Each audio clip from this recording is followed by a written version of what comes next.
اسامہ بن زید رضی اللہ تعالیٰ عنہ سے روایت ہے، وہ فرماتے ہیں کہ میں ایک دن نبی کریم صلی اللہ علیہ وسلم کے پاس رات کے وقت کسی کام سے حاضر ہوا۔ آپ صلی اللہ علیہ وسلم باہر تشریف لائے تو میں نے دیکھا کہ آپ کی چادر کے نیچے کچھ ہے،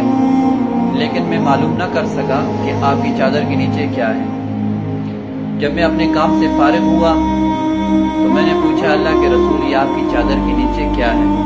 تو آپ صلی اللہ علیہ وسلم نے چادر مبارک ہٹائی تو میں نے دیکھا کہ حضرت حسن اور حضرت حسین رضی اللہ عنہما آپ کی گود مبارک میں سوار ہیں،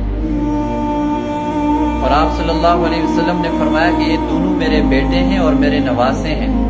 اور دعا کرتے ہوئے فرمایا کہ اے اللہ، میں ان دونوں سے محبت کرتا ہوں، تو بھی ان دونوں سے محبت فرما، اور جو ان دونوں سے محبت کرے اللہ تو ان سے بھی محبت فرما۔ اللہ تعالی ہم سب کو صدق دل سے حضرات حسنین کریمین سے محبت کرنے کی توفیق نصیب فرمائے۔